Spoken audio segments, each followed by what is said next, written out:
Dear ladies and gentlemen, welcome back to the analysis of YOLENO TV. I hope you're well from wherever you're watching this channel. I'd like to start by appreciating you so much for making this channel grow. If you wish to support us, just subscribe to our channel and give this video a like. One of the things that William Ruto seems to be forgetting is that he responded to Uhuru Muigai Kenyatta when Uhuru Muigai Kenyatta last year in around there May, April, when Uhuru went to the press conference and said that one of the reasons why the prices of commodities in Mendaju was as a result of the ongoing war between Russia and Ukraine. A second reason that Uhuru Muigai Kenyatta gave was the COVID-19. A third thing that we could see was this issue of recession. But why am I reminding you about that? In that interview of Kiririmbi that was conducted at Sagana State Lodge, William Ruto said something. And what he said is exactly what Uhuru Muigai Kenyatta said. But when Uhuru Muigai Kenyatta said it back then, it was a lie according to the people who are in the Tanga Tanga. Or we can just say the people who are now in the Kenya Kwanza. But why is it that now it makes sense? But when Uhuru Muigai Kenyatta said it, it did make sense. Ruto says they have a strategy on how they are going to reduce the cost of living. One, they said the issue of fertilizer, they have addressed it. They've said since COVID-19 was one of the factors, now COVID-19 is not there. So Ruto fell short of almost blamed Uhuru Muigai Kenyatta for not adhering to the issue of fertilizer. Let's focus here on this issue of fertilizer. Uhuru did not have the donated fertilizer. Ruto had the donated fertilizer. That is the difference between the two scenarios. Putin said he gave Kenya government 35,000 metric tons of fertilizer, which was supposed to be free. But the government reduced the cost of fertilizer to 3,500, and recently they reduced it to 2,500. But shockingly, Putin said he gave Kenyans fertilizer for free. So Uhuru was not given the fertilizer, but the person who received this fertilizer was Kenya Kwanza government. So, but the people in this regime did not give these fertilizers freely to the farmers. That would have reduced the cost of living. So I want to share with you another video of that response that William Ruto gave when he was asked to expound more on the cost of living and his plans on the cost of living. So just check this video. Mheshimiwa Rais, pengine tuingie katika gharama ya maisha. Ndio. Cost of living. Yes. Ni jambo ambalo kila Mkenya popote pale anazungumzia, anauliza tutafanya nini gharama ya stima, tutafanya nini gharama ya fuel, tutafanya nini gharama ya chakula. Kama kuna kitu imezungumziwa Kenya hii ni unga na sukari. Naona hata hapa wanatutumia SMSs, wanauliza cost of living, Your Excellency. Tuko katika mpangilio upi kama nchi ya Kenya kupunguza gharama ya maisha? Mambo matatu. Jambo la kwanza, tuelewe kwamba gharama ya maisha imepanda sio Kenya peke yake. No. Ya? Sio Kenya peke yake, duniani kote. Ya kwanza. Na imechangiwa na mambo kadha. COVID-19 ilileta hasara kubwa duniani kila mahali. Watu walipoteza ajira, wengine wakapoteza kazi, wengine wakakosa hata kuendelea na kazi zao za shambani, kukakuwa na matatizo.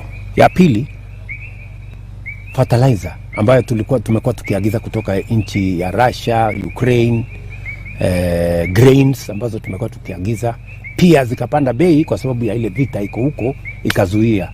Umesikia kitu inaitwa the grain deal. Yes. Ya Black Sea. Ikaleta matatizo. Hiyo ni moja. Hapa Kenya, kwa sababu ya kukosa kupanga, na ndio nilikuwa nakueleza, hatukusupport wakulima wetu. Ndio shida ikatokea kwa sababu ya mbolea kupanda bei. wakulima hawakuweza kulipa kununua ya kutosha, ile production yetu ikaenda chini by almost 10 million bags. Ndio ikasababisha gharama hapa Kenya kupanda hata zaidi kuliko nchi zingine. So ni nini tumefanya kama serikali? Ya kwanza, vile nilikuambia, tumesema we must support production. Ndio tumeenda kwa wakulima wetu, and mimi nafurahia wakulima wetu ni watu wazalendo. Wamefanya kazi ambayo sijawahi kuiona kwa sababu tumewasupport. Hiyo ni moja, production. Jambo la pili, mambo ya stima. Tumetatua matatizo iko pale Kenya Power, kwa sababu Kenya Power iko na monopoly status. Tumeketi chini na development partners na tumekubaliana vile tutatatua matatizo ya Kenya Power. Hii ni matatizo ya karibu miaka 20. But we are going to sort it out this time round. Jambo la tatu, tumekubaliana ya kwamba hatutaki kuendesha nchi yetu kwa madeni, na tunataka ile ushuru ambayo Wakenya wote wanalipa, ndio tukaongeza ushuru kwa mafuta. Ndio hapo ndio watu wanasema kwa mafuta. Why? This program of a subsidy of approximately 105 shillings per 2 kg pack of maize meal is meant to lower the cost of living for vulnerable households as we look for a sustainable solution. The railway development levy on all imported maize shall stand suspended. Number 2, the import declaration fee, IDF, on all imported maize is also hereby suspended.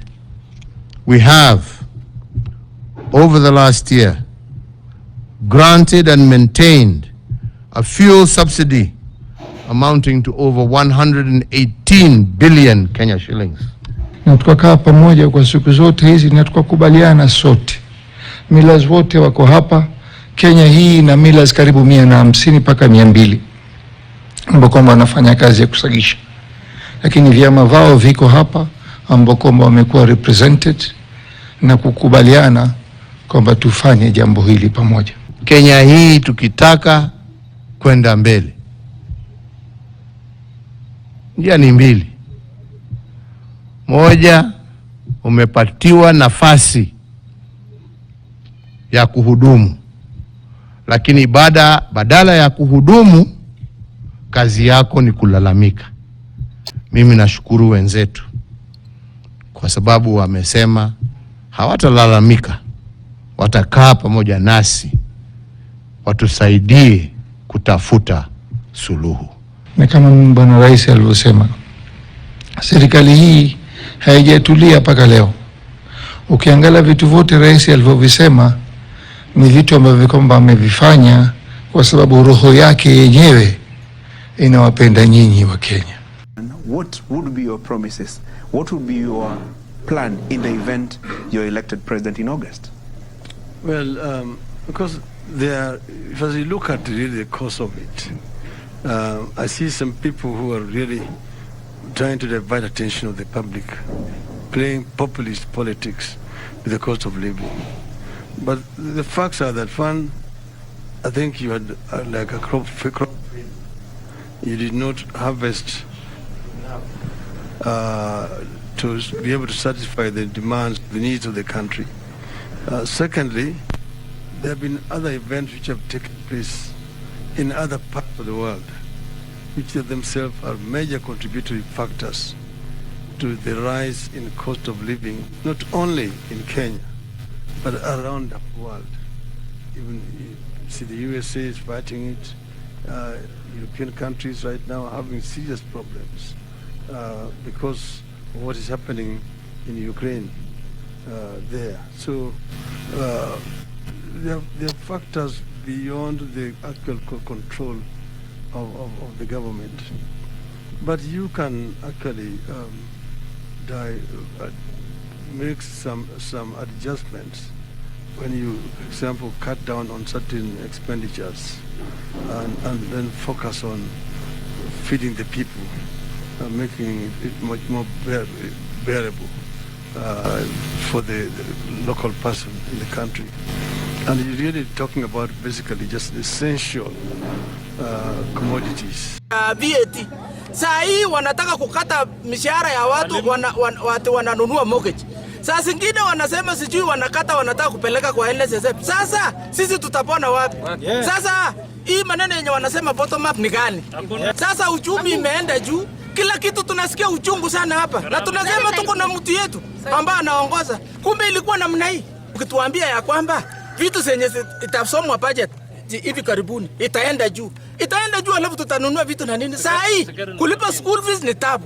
Kununua sukari ni tabu. Ukraine, COVID-19, fertilizer prices escalating. Those are the reasons why the cost of living imeenda juu. So, but I think that is what Uhuru Muigai Kenyatta said. But when Uhuru Muigai Kenyatta said it, it was something that Kenyans were supposed to believe, because Tanga people said hiyo ni uongo, and Uhuru Muigai Kenyatta ameshindwa kudeliver. Do you remember that part? Kindly tell me below the comment section whether you remember that part.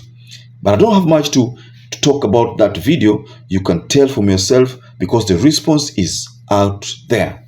So ladies and gentlemen, just tell me your comment below the comment section. And also I'd like to urge you to stay safe, stay blessed until we catch up again in our next analysis.